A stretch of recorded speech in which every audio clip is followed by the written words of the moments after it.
jobs, lazy. Here in Vermont.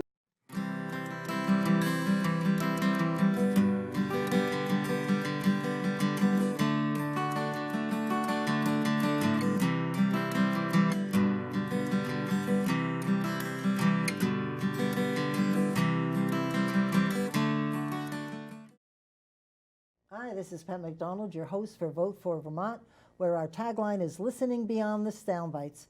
Tonight I'm going to turn the studio over again to Deb Billado, who's the chair of the Vermont GOP.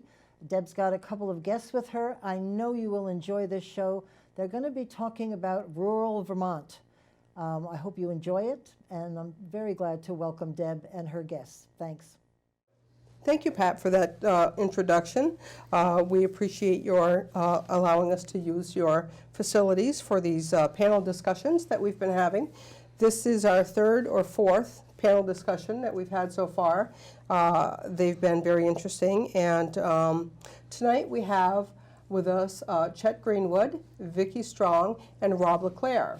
And the overarching theme of tonight's discussion will be rural Vermont and topics and issues that affect rural Vermont. So thank you very much. Let's take a moment and go around, and each of you introduce yourself and just tell us a little bit about who you are. Chet. I'm Chet Greenwood. I'm the chair of the Orleans County Republican Committee. I've been the chair for 12 years, and I'm the chair of chairs of the Vermont GOP of all the counties. And we thank you for that, Chet. Thank you. Yes. Vicki. I'm Representative Vicki Strong, and I've been in the legislature for 5 terms. I'll be starting my 10th year.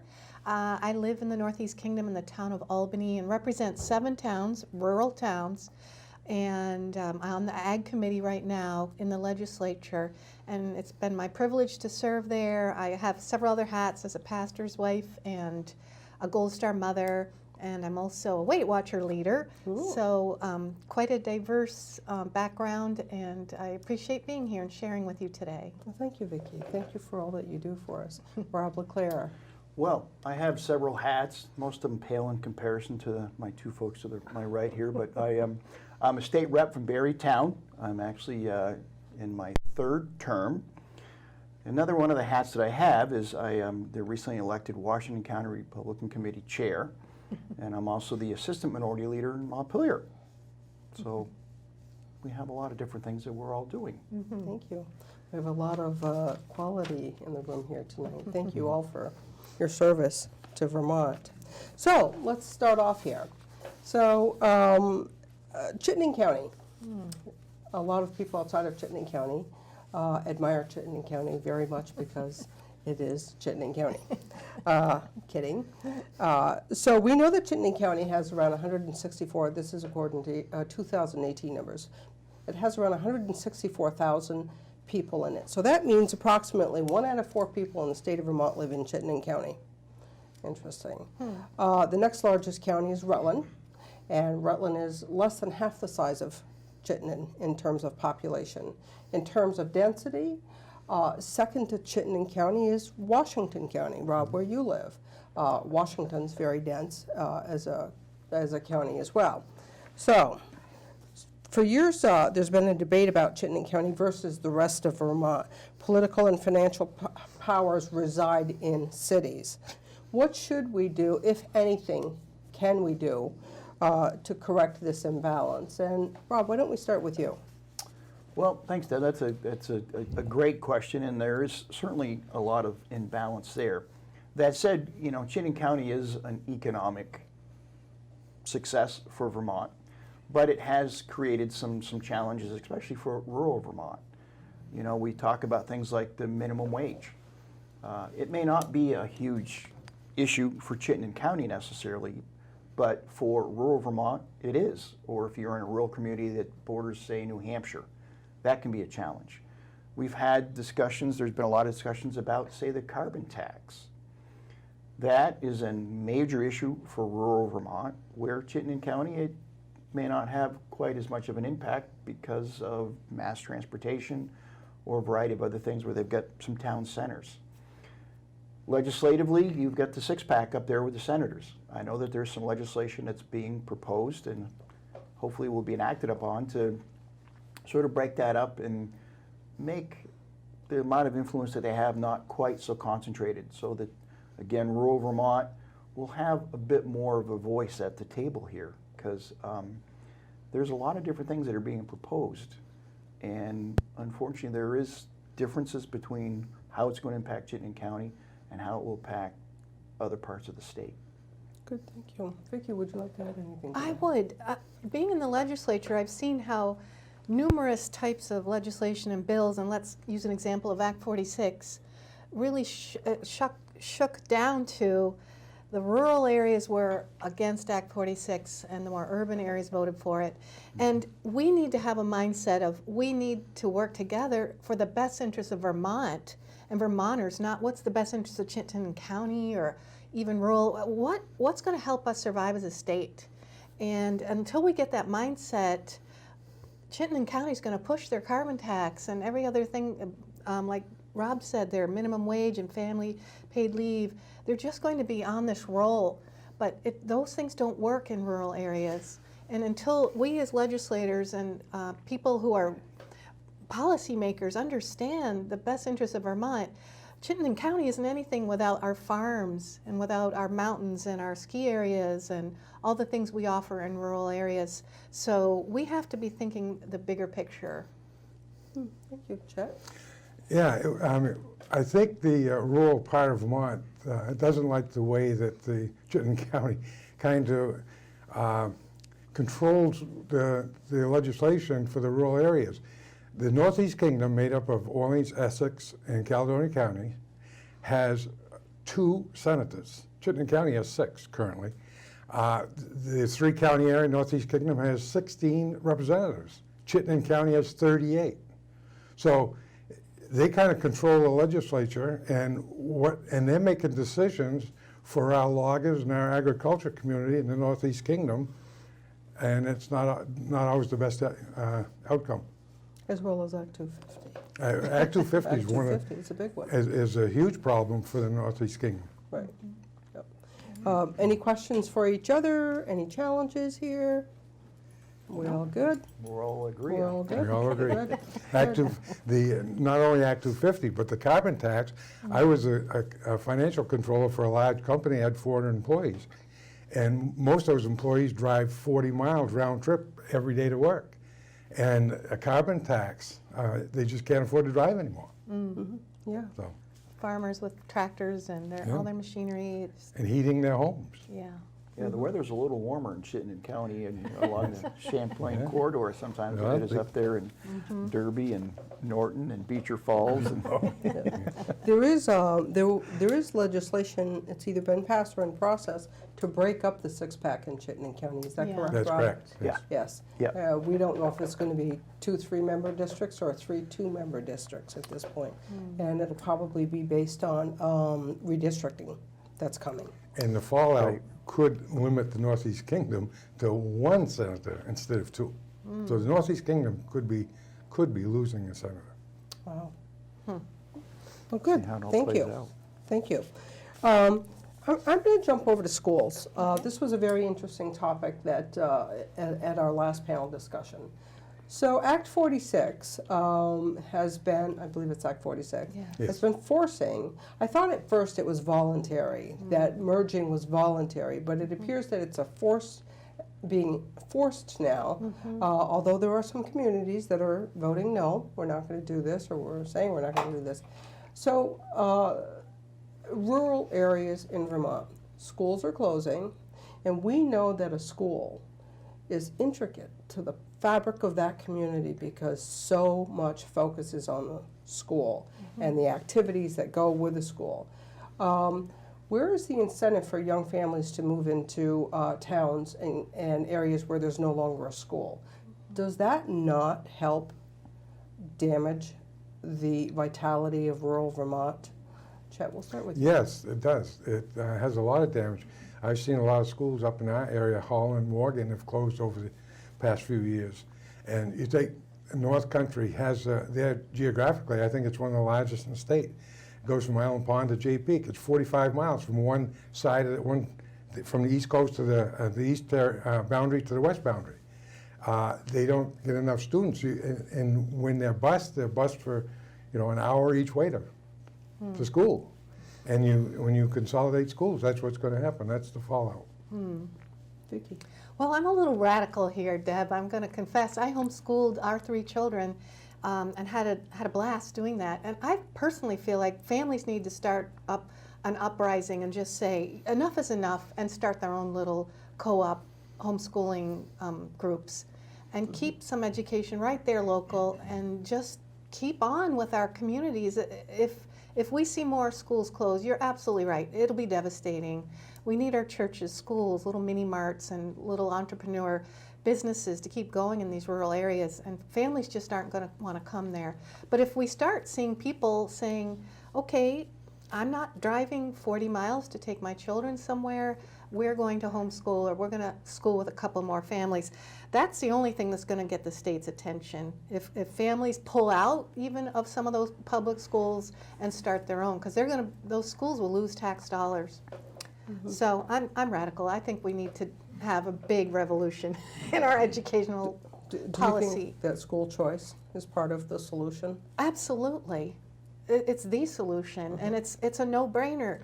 If a child has the opportunity to go to another school of their choice, they'll thrive there, and that school will thrive, and the parents and teachers will be more involved.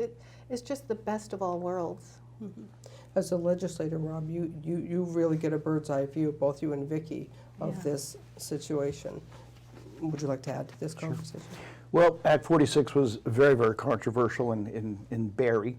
I think we voted on it 4 times. I think we had 2 revotes, and then the state board still forced us to merge. And one of the things about it, when you're talking about it being voluntary, there was kind of a carrot or stick type of approach initially, where that if you merged voluntarily, that you were given some funding and to offset your tax rate, and then as things played out, it became more of a forced issue. And one of the concerns about that whole thing was that the state board, it seems that they had kind of a vision right from the get-go that they never really articulated to people. And so like our community, we have a vote, it would go down, we'd go back, try to come up with a different plan, and we just never got any clear guidance about that. And you're right, the schools are a major part of what makes our communities a community. We do have a balancing act, though. I will say when I've gone door to door, as I know Vicki has and others, one of the things I hear about a lot is property taxes. In fact, I hear probably about that as much as anything. And so we do have to take a real hard look at the cost of education. Small doesn't always mean more money. I had seen a report not that many years ago that had a breakdown of community, what it costs per student, and there wasn't a direct correlation between the size of the school and the cost. Montpelier, sometimes I think we're more a part of the problem than the solution. We do have a lot of these unfunded mandates that come out, and it's up to the local community to figure out how to pay for them and implement them. I think we're dealing with what is it, Act 177 now, the revamping of a special education, or the proficiency-based learning. That came out of, I forget what bill, but the Department of Ed, and it's been a huge challenge because it depends on what school as to how they implemented it. I think Montpelier sometimes needs to just get out of the way. Yeah. And, these numbers aren't clear-cut, but the average student cost for education in Vermont is hovering around $20,000. The national average is just under $12,000. You have to lift the cover and look in there to see why there's such a, but, to the everyday taxpayer, the question is why? If we're consolidating, why aren't the costs going down? If we're 20,000 students less than we were 15 years ago, why aren't the costs going down? We have that disparity even at the time when we were looking at Act 46 initially. I remember that in the Barrie school system, our costs were somewhere just south of $13,000 per student. One community over, I was looking at one of the elementary schools, just one adjoining town over, they were almost $20,000 per student. and you say, well, wait a minute here, you know, what is the difference here? And I'm having a problem with my beer wallet paying for their champagne taste and education, and yet the educational outcomes were arguably as good or better. So you're right, we do need to kind of look under the hood and say just exactly what are the cost drivers here? And size isn't always the issue. Right, yeah. Well, and size could be one of the determining factors. You know, a school in Vermont, a class that has 13 students versus a class in New Jersey that has 35. That's going to affect your math at the end of the day too. So it's really an interesting conversation. All right, well, thank you. Let's talk about sales tax. Or the lack of sales tax in New Hampshire versus Vermont. Is this something that needs to be evaluated? What I don't know is what can we now live without? You know, we have these budgets that the state lives to and needs to continue to feed. How do you ever back any of this up? But New Hampshire has zero sales tax, as you already know. We have 6%, and I think we have 14 towns, I counted, 14 towns that have the local option tax of 1 cent. Many of them are large towns like Manchester, Burlington, Colchester, and so forth. But there's also some small towns that opted in for the extra tax because they need the revenues. Did it hurt the community or not? I don't know. In Essex, Junction, largest village in the state, we voted on a local option tax about 8 years ago, and the people said no. We didn't want to do that to the clients, the customers that come through, or the businesses in the community. So we opted not to do that. How do you feel about the state sales tax? Could we do something different?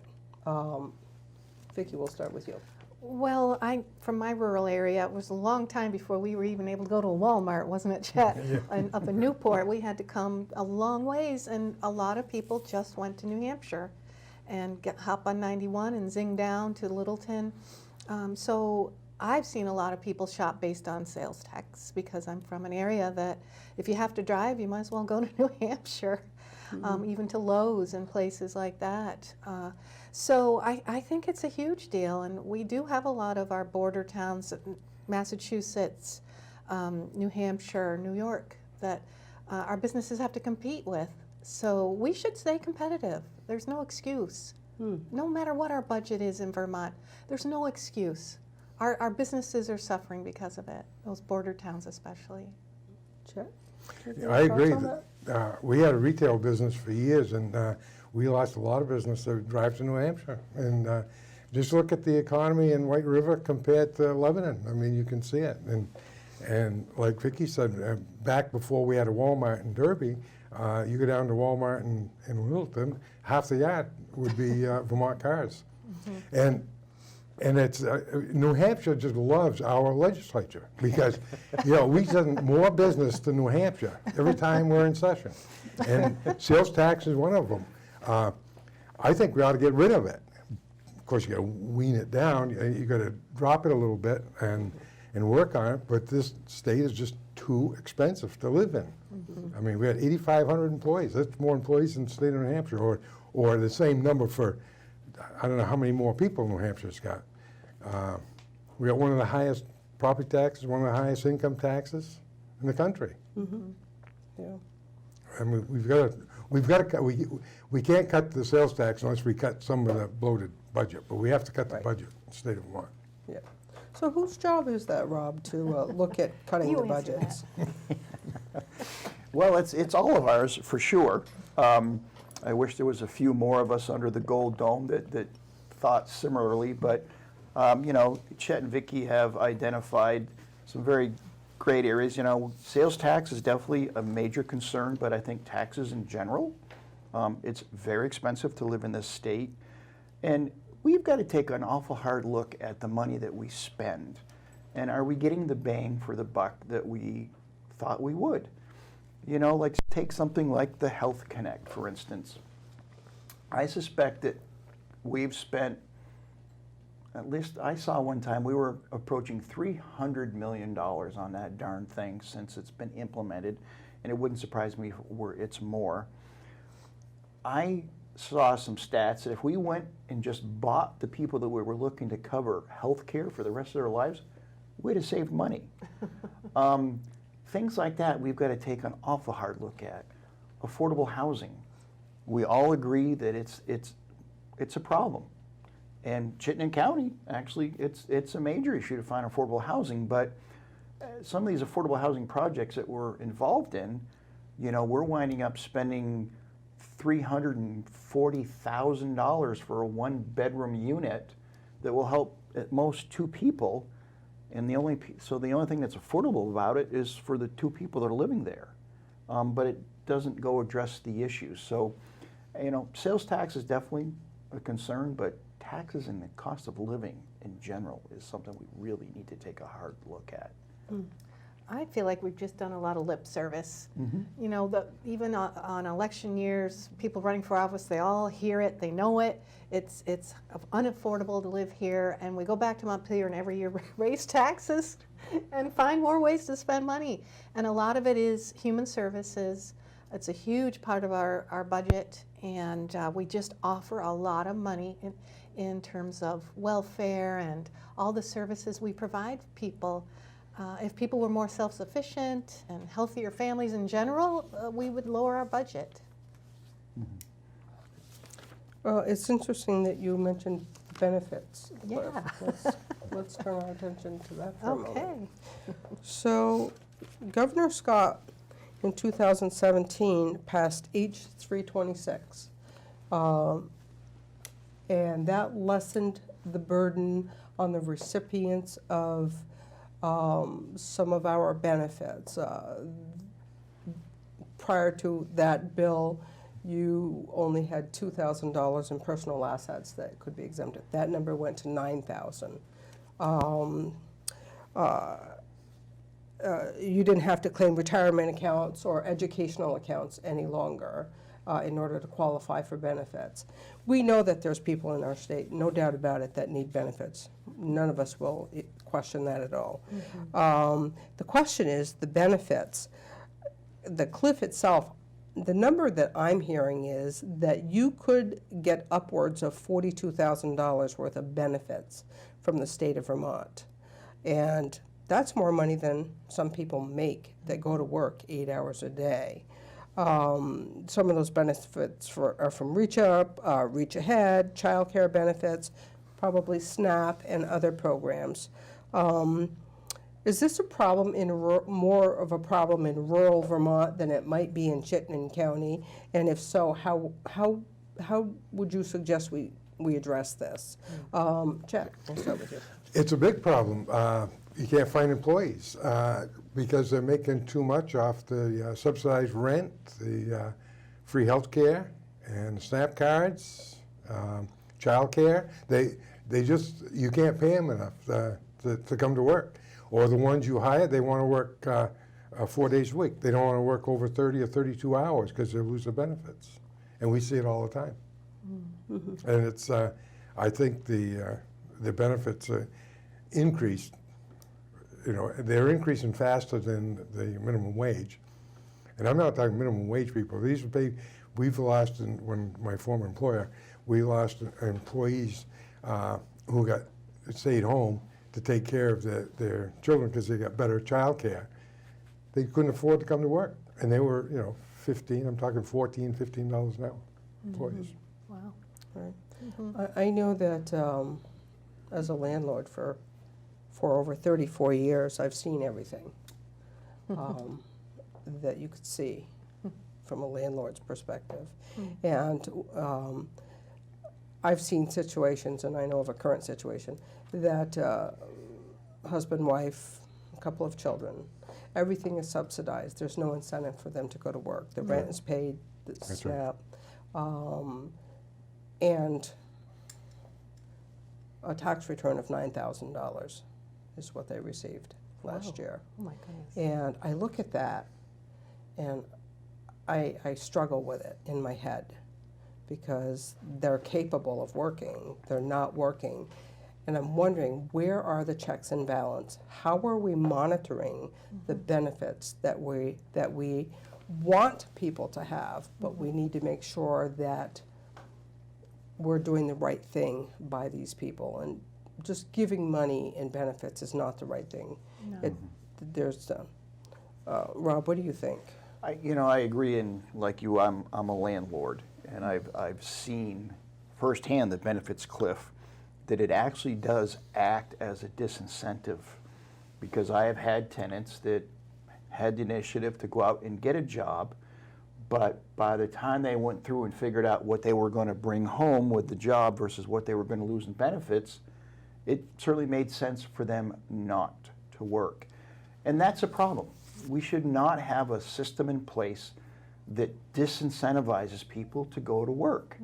You know, if somebody needs a little help with childcare, and that's one of the things that I don't think that we do a good job of, is there is a lot of benefits out there for these folks, and generally these people don't get in the positions they're in because of one poor choice or one stretch of bad luck. It's been a series. So what makes us think that giving them all these goods and services, that they're going to be making better choices? I feel that we need to have like a case manager get involved, help them along, make some of the right decisions, and it may be where this case manager's got the authority to say, okay, you know what, we're going to take a little bit of the benefit over here, but we're going to help you buy a car so you can go to work. Because if that's the difference between working or not, that makes some sense. But yeah, when we've got a system in place that one winds up being generational or multi-generational, I think we've got to take a hard look at that and say why, because it's to help up. It's, a safety net. It shouldn't be a spider's web. That's right. Yeah. Yeah, there's a lot of people who need help, and I'm all for it. We should help them. But there's too many people that want it and don't need it. Yeah, I think the problem is in the distribution and or the management of the distribution, and I think our bureaucracy has grown so large that you can't get your arms around it, and the left doesn't know what the right's doing. And there's all these programs out there, and I don't know what sort of checks and balances. Too many programs.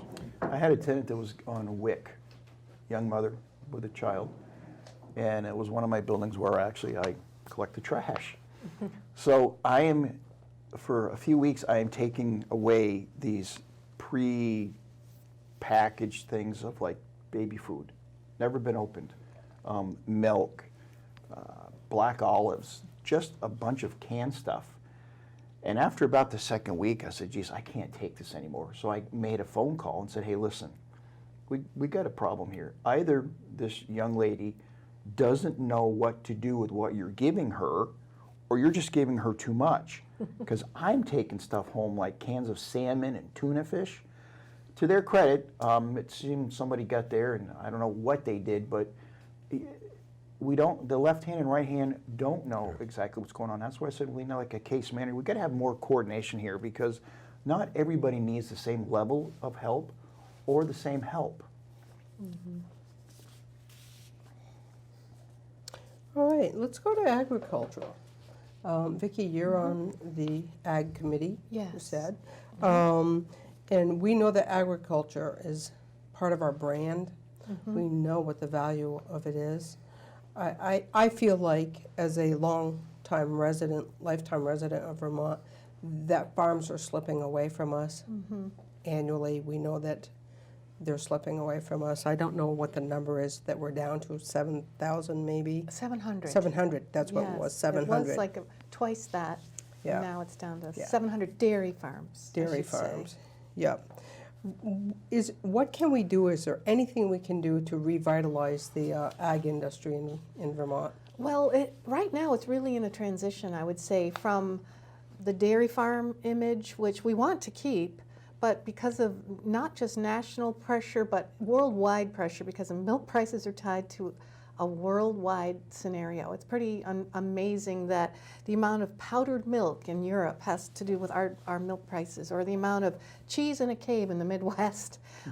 So it's complicated. And right now our farmers need a fire hose of help, and we're giving them an eyedropper. So they're struggling, many going out by the day. And the answers for those dairy farmers are not close, I'm afraid. But we do have our UVM Extension is an excellent organization that's helping. But there's a lot of transition going. You're going to see a lot of farmers transitioning to new ideas, their own products made on the farm, whether ice cream, cheese, butter, cottage cheese. In general, dairy consumption has dropped dramatically. I just heard it on the radio. It's like by 20%. People aren't pouring milk on their cereal anymore. They're running out with a muffin or a dairy alternative product.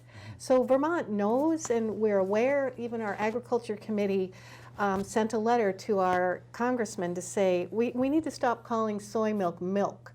Let's make it what it is. It's not really dairy or milk, and revitalize that idea that dairy products are wonderful. They're healthy. So that's something that's on everybody's mind.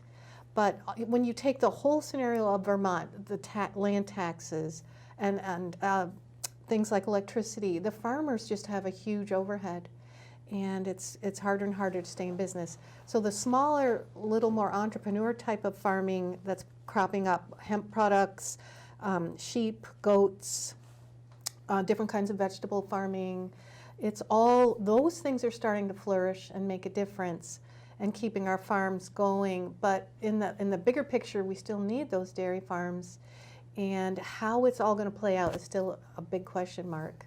Mm-hmm. So it sounds like there's a lot of repurposing of farms going on. A huge effort. Even in my area, I have a local dairy farm now. They make their own cheese, and several are becoming quite world-renowned in Greensboro. Albany has a great new business with a farmer.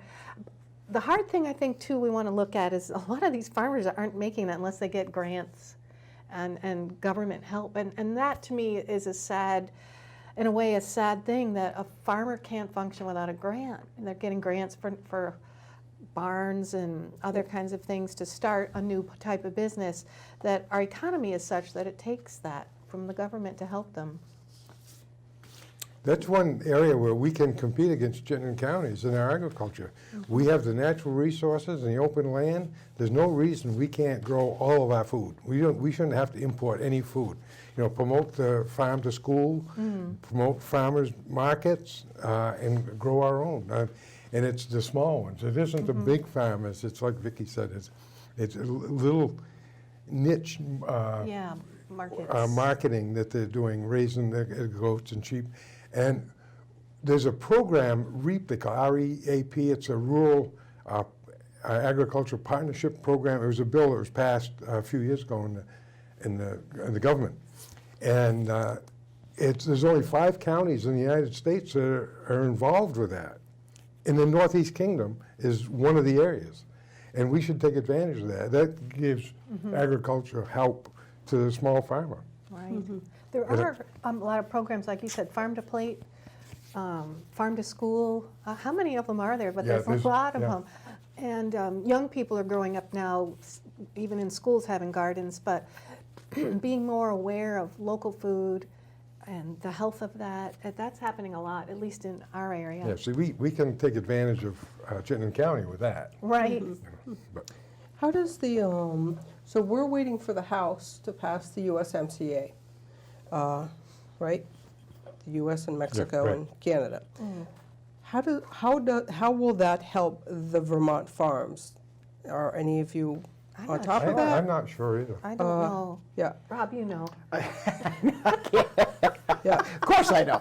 No, I mean, I can't say that I know any of the particulars. Obviously, the North American Free Trade Agreement and things like that certainly come into play, and the more trade that we can have and the more that our products can get to where they have to go, certainly the better off we'll be. I know the issue with the tariffs and stuff with China has certainly impacted some of what's going on, but wasn't there, I think, we just had a deal with, what was it, Canada and our maple syrup or something that ended up helping us. And, you know, because you talk about farming, I mean, dairy has been around forever, but so has sugaring or logging or other things that farmers have always done to supplement, you know, what they did.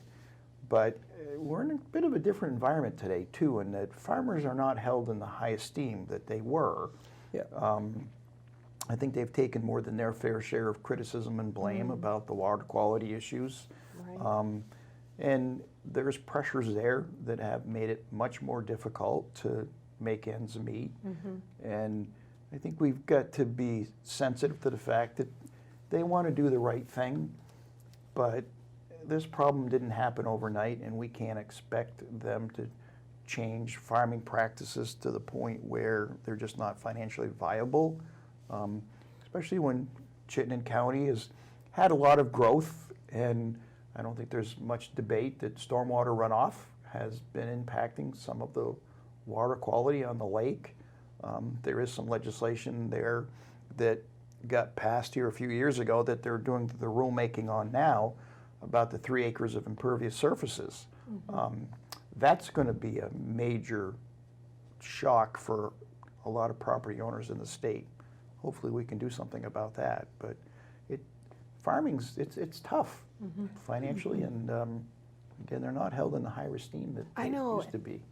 Thank you for bringing that up, because one more thing I'd like to mention is the Department of Agriculture, Agency of Natural Resources, these agencies that are regulatory in a lot of ways come across to farmers in the more oppressive, aggressive way in their attitudes and in some circumstances. And I feel like if we can lighten the load of a farmer in terms of, hey, how can I help you? I'm not here to penalize you and fine you. There's things we can work on together. We're trying, I think, to bridge that problem, and I hope to see more progress with that farmers are feeling helped and not more oppressive regulation. You mean I can't put my manure pile there? My cows have to be out of that stream, and how am I going to afford a new walkway?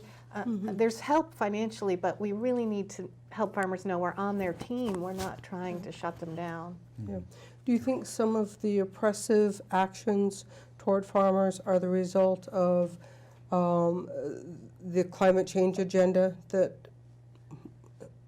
not just Vermont, but the nation and the rest of the world has? Is some of that oppression the result of driving to meet standards on climate change regulations? I think a lot of it's water quality. I like think that. water quality is the quality biggest is the big issue. one. Yeah. Like Although- Champlain and the... Yeah. I did hear that there are some that feel that cows are affecting climate change with the, Well, yeah. the Flatulence. I do want to say that I think there's an opportunity for the Northeast Kingdom and agritourism. There's been at least 6 Amish families moved into the Northeast Kingdom, Brownington area, and there's more looking at farms now. And it's quite a tourist attraction. They do a great job making bakery stuff, and it's sold locally. So, and they're a welcome addition to the Northeast Kingdom. Yeah, they're buggies and horses. Yeah, and I that, love that. that, and the other one is, and talking, Rob mentioned maple production, in the old Ethan Allen plant in Island Pond, a Canadian company came down, opened up, and they tapped, I think, 87,000 taps. They've got a huge business. Wow. And that's something that you don't see in the metropolitan areas. So we should encourage that type. I mean, that's no impact on the economy, on the landscape. And I think it's great for the economy. Right. But even though we have these wonderful opportunities that are happening, as you just described, if you have no schools in your rural Vermont, there's no incentive for young families to move there. So the people that work in these businesses will be there, but... There's a lot of disincentive to move to rural Vermont. And one is the cost of building a new home. If you want to build beyond your water and sewer line, like out in the country, the cost is almost prohibitive.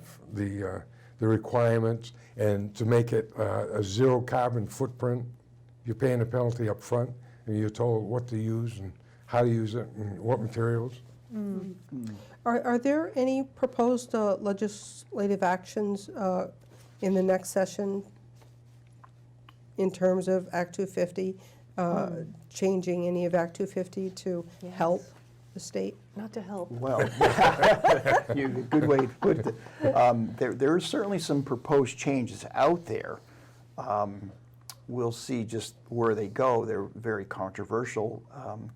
One of them is that any future development has to take into consideration its impact on climate change. And it's like, my goodness, how do you qualify that? And there's also, I've heard where, again, because of the climate change and people's personal philosophy, that they would like to not have folks living in rural Vermont anymore, and that we all move down into more of a city center, move into some 800 square foot little hovel and take mass transportation. There really are folks that feel that the way of life that we've had, and some of us still feel we have, we shouldn't have anymore. But there's alternatives out there that we can do. It's just either they didn't think of them or they just don't think that they're a good idea at this point. But yeah, there's not really anything about this Act 250 change that's going to make it any more user friendly. In fact, they're looking to make it much more restrictive. Again, how does that affect the agricultural industry in the state? Our little ag committees, as far as I can tell, we're anxious about hearing what that Natural Resources Committee is bringing forward, and it's going to be the leadership in our legislature that determines whether that goes forward or not. So we'll have to see. But I know my ag committee is nervous. And that includes loggers too, not Yeah, just right. agriculture, it includes loggers. Yeah. They're a standstill in a lot of areas because of restrictions. Okay. Let's shift gears a little bit. As of August, the Vermont Remote Worker Grant Program, we all know about that, has been offering qualified workers, excuse me, up to $10,000 over a 2-year period, and I think that number's going to go up. I think Is I it? just read that number's going to go up. Okay. Over a 2-year period to relocate to Vermont. Do you see this as an effective program to attract and keep new workers? And are you seeing this program as a success? Rob? Oh, you know, that's a very good question, and I think that it's being asked, if I think I remember correctly, the auditor just took a look at this That's right. program and had some fairly legitimate questions about, is it really making the difference that they thought that it would? My understanding is that it did spark a lot of interest initially, and I don't think I'm making this up, but like 87, 89 people moved into the state. Again, there's a question as to whether they would have come anyway. Maybe not. I don't know. There's no doubt that we have a declining population in our state. We've got a demographics issue. Those of us that are here are getting a little older, some quicker than others. But so we do have to take a real hard look at why. I'm not sure that $10,000 per person is going to really turn the issue around. I think it's other things that we've got to take a look at. You know, we've got to take a look at, are there jobs for these folks to move to Vermont for? Now, they will tell you that we've got employers looking for people. I'm thinking that we probably do. But I'm not sure that we're looked at as a Silicon Valley or anything along that lines. You know, New Hampshire's got a very, very vibrant economy down there. They've got some of the very similar weather characteristics and things that we have. I think we need to take a step back and say, okay, just what's their secret recipe? And not always try to come up with our own. Yeah. I think I looked at something not too long ago, and the top 6 job openings in the state of Vermont were all in the service industry. Really? Yeah. We're talking about fast food, domestic work, landscaping, those jobs. And when we drive, and I know we all do this, as we drive around, we see all these wanted signs. They're all in front of $15 or $12, $10 Correct. an hour job opportunities.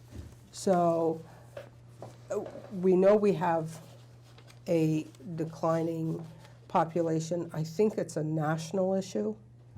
But the question is, what can we do in Vermont to make Vermont more attractive? I look at Vermont and I see so much beauty here. We have the mountains, we have the seasons, we have the clean air, we have so much going on.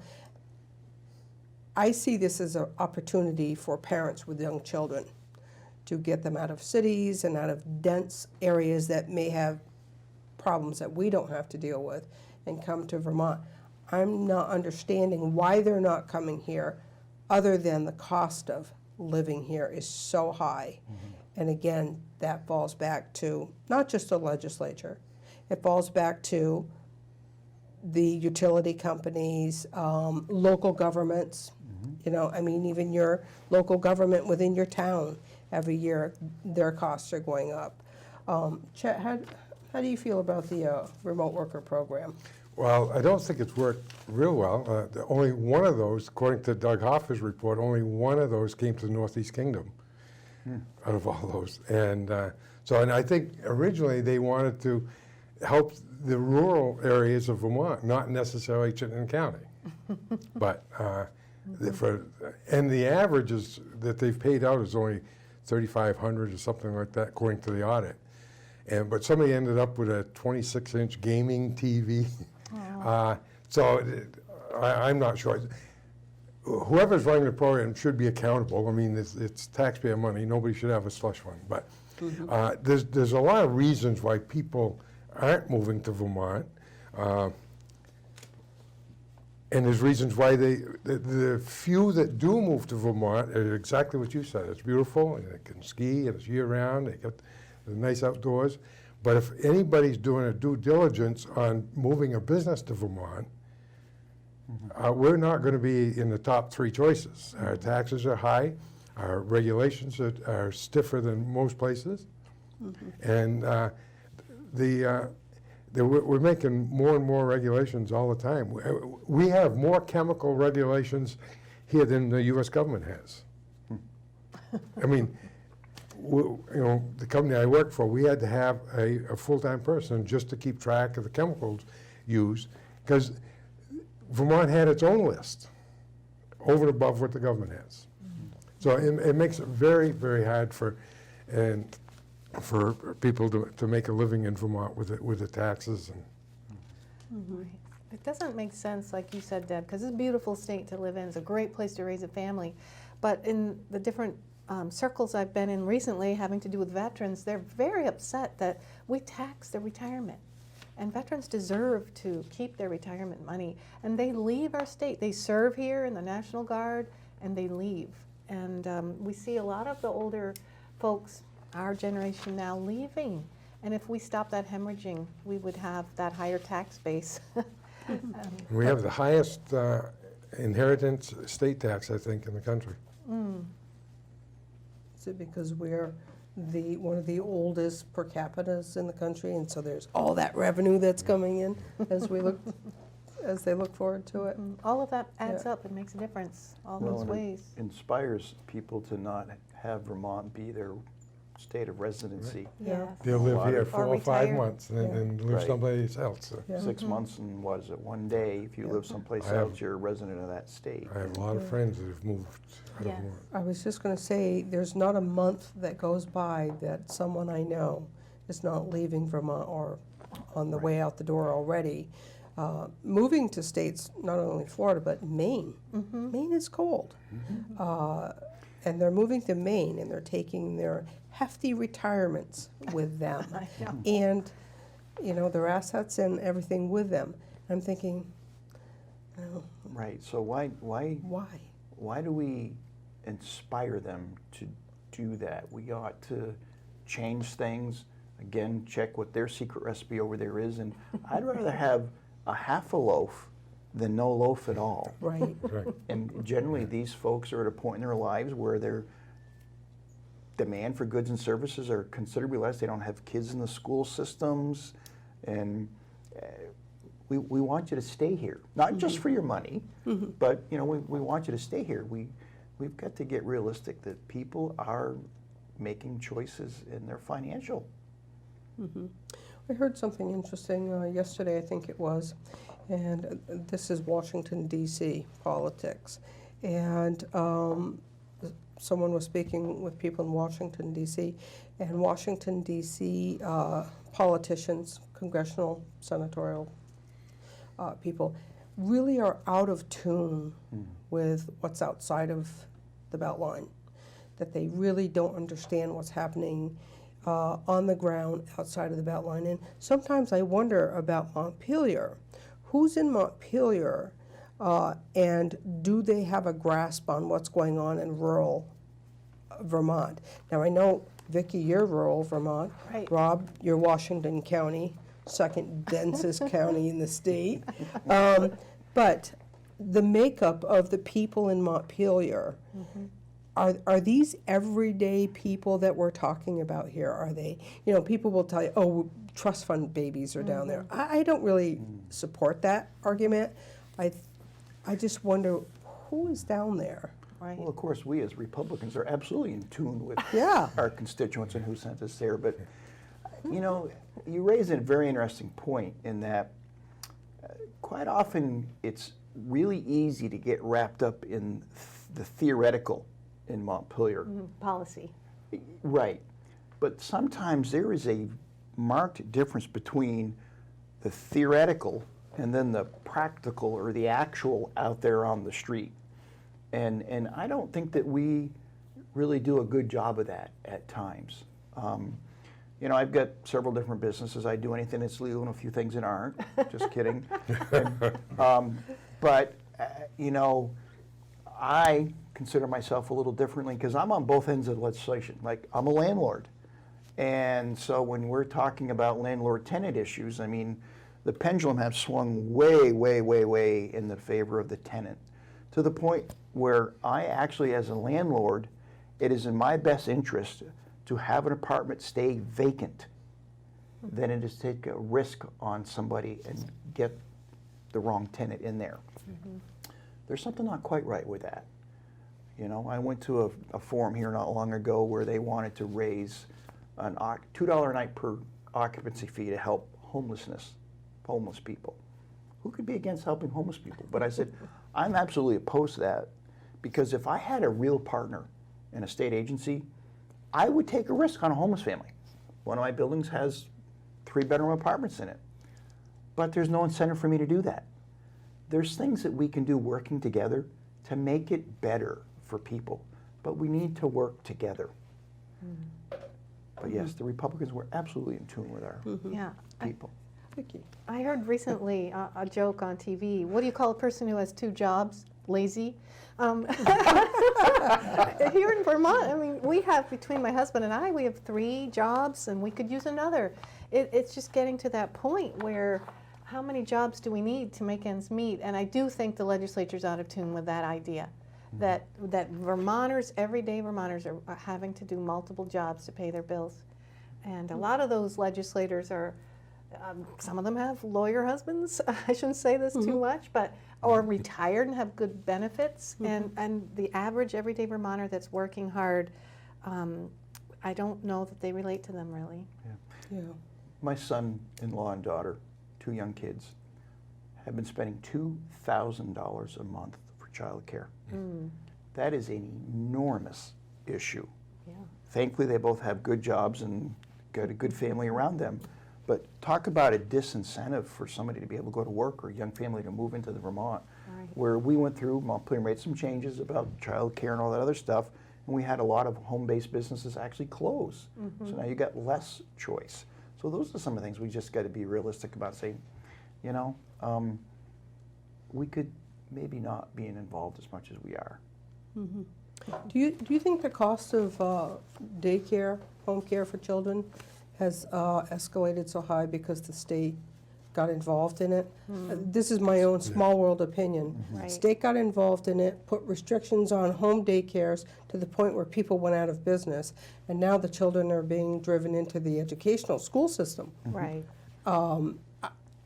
I personally think that was a master plan Yeah. for that to happen, and so either Well, even the you- licensed ones now that they want to have a certain educational yes, criteria for the staff. I mean, it's almost to a point now where I guess as parents, we're just not qualified to have our kids anymore because well, that's what I worry about is, you know, grandma and grandpa can't take care of Johnny anymore because the state's involved in who's taking care of that child.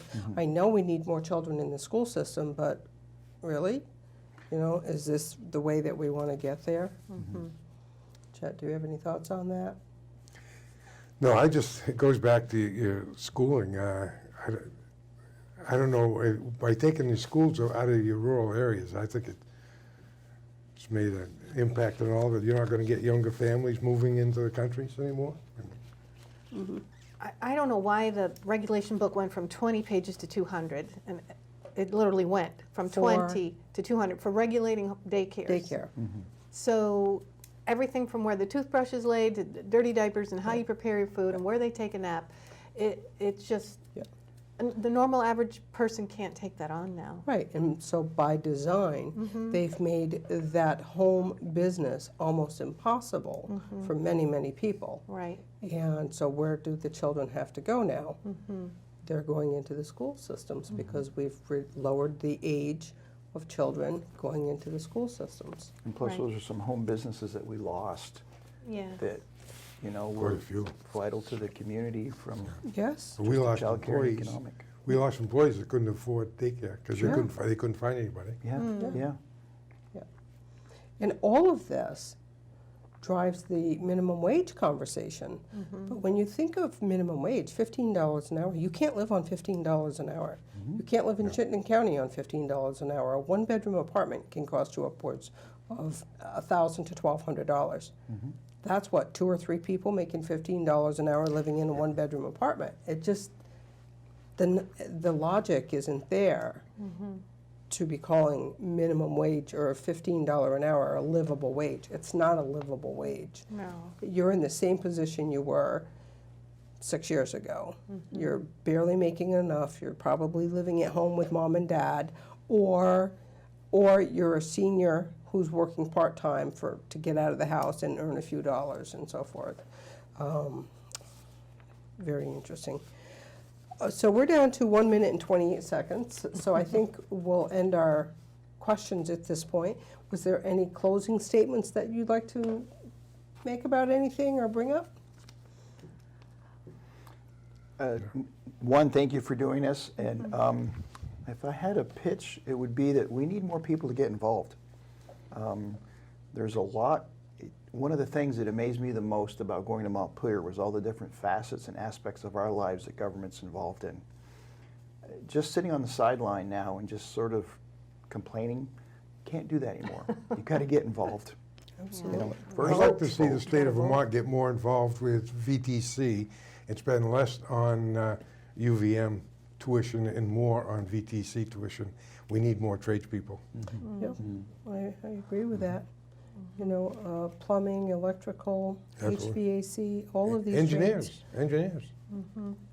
Young people that don't want to go to a 4-year college can get trained in those fields and make very good money. Yes. And they're good, those are good honorable jobs So, yeah. that seem to be dying by the wayside. Well, thank you very much for being part of this conversation. Thank you. And again, thank you to Pat McDonald and ORCA for allowing us to use this facility to do this, and thank you. Thank All you. right, all right, good, Bye-bye. thank you.